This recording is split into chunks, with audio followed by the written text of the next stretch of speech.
tale factory where every story teaches you something, every moment lifts you up, and every ending stays with you. From heartwarming kindness to incredible journeys, we bring you stories that make you smile, make you wonder, and make you believe in goodness again. Ready? Sit back, relax, and let's start the tale. Don't forget to like, subscribe, and join our family for more amazing stories every week. The market never slept. Vendors shouted over each other, fresh fish here, sweet mangoes, 3 for 100, while jeepneys honked loudly and barefoot kids weaved through the thick crowd. Right in the middle of all the chaos stood Mang Jose's little tindahan. No loudspeaker, no flashy signboards, just weathered wooden shelves and Jose himself. Hands rough from years of work, eyes that crinkled warmly when he smiled. Everyone called him Tate Jose, and he was known as the kindest soul in the whole market. Almost every day, he'd slip a warm pandencil or a small cup of rice to anyone who looked hungry, no questions asked. "We eat when others eat," he'd say softly. His daughter Anna would just shake her head, half exasperated, half proud. "Pa, we'll go broke at this rate," she'd worry. Jose would only laugh and pat her hand. "God keeps my ledger, Anak. He knows what we give." Then one humid afternoon, Jose caught movement out of the corner of his eye, by the bread shelf. A boy, maybe 12 years old, wearing a shirt way too big for his thin frame, his ribs showing through the fabric. Before Jose could say anything, the boy shoved a whole loaf of pandencil under his shirt and bolted. Jose didn't shout, didn't call the tanod, didn't even chase. He just walked slowly to the side exit, leaning lightly on his cane, and waited. The boy ran straight into him. Trapped, no way out. His face went pale first, then flushed bright red with shame. He dropped to his knees right there on the dirty pavement, clutching the stolen bread to his chest like it was the most precious thing in the world. "Sorry, Po," he cried, voice breaking. "My little sister hasn't eaten in 2 days. I had no choice. I'm sorry, Po." Jose knelt down slowly. His old knees ached these days, and smiled gently. Instead of scolding him, he reached behind the counter and pulled out a whole pack of goods. A kilo of rice, 2 cans of sardines, and 2 more warm loaves of pandencil. He pressed all of it into the boy's shaking hands. "Take this all, Iho, and don't run next time. If you need something, just ask."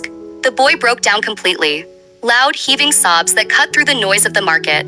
He hugged Jose so tight, like he was holding on to the only good thing he'd ever known. Salamat po tate." Then he turned and hurried off, disappearing into the crowd before Jose could even ask his name. Jose never saw him again, not for years. Time passed, seasons changed, and the market went on as always.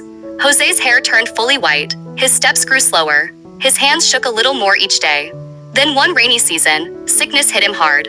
Pneumonia turned into complications the doctors didn't sugarcoat it. He needed an urgent operation, or they couldn't save him. Anna was running the store now, and it was barely hanging on. Years of her father's quiet generosity meant there was no savings, no emergency fund. Just shelves half filled with goods, and a long list of people who owed them nothing but kindness. But kindness couldn't pay hospital bills. Still, Anna signed the papers without hesitation. "Operate," she told the doctor, her voice shaking but firm. "I'll find a way. I'll sell whatever I have to." That night, she collapsed against the cold hospital wall, exhausted and scared. She prayed, she cried until she had no more tears left, and finally fell asleep on the hard chair beside her father's bed. When morning came, the first thing she saw was a sealed envelope resting on Tate Jose's chest. Anna opened it with trembling fingers. Inside was the hospital bill, stamped big and bold, paid in full Philippine peso 0.00 balance. Tucked under it was a handwritten note. "Your father's bill is paid, with interest. Years ago, he fed me when I had nothing. He gave me dignity when I had none. Today I return what I received, 10 times over. The boy you saved." Anna froze. Then she remembered. The thin boy, the stolen bread, the tears, the hug. All those years ago, that small act of kindness had grown into something so much bigger. She dropped to her knees right there in the ICU, sobbing not from fear or grief this time, but from a warmth so deep it felt like it would burn right through her chest. Tate Jose recovered, slowly but surely. He lived to see Anna turn their little tindahan into a small grocery, bigger and brighter than before. And right by the door, they hung a wooden sign that read, "Free bread for anyone who's hungry. Just ask." Moral lesson: kindness is never a bad investment. You might not see the return right away. It might take years. It might come back in a way you never expected, when you need it most. But what you give from the heart always finds its way home. Give without keeping score, because God keeps the ledger, and He always pays back in full. Did you love today's story? Then don't forget to smash that like button, share this video with all your friends and family, and most of all, subscribe to my channel and hit that notification bell so you never miss an update. I'll be back with more awesome stories tomorrow. Can't wait to see you then.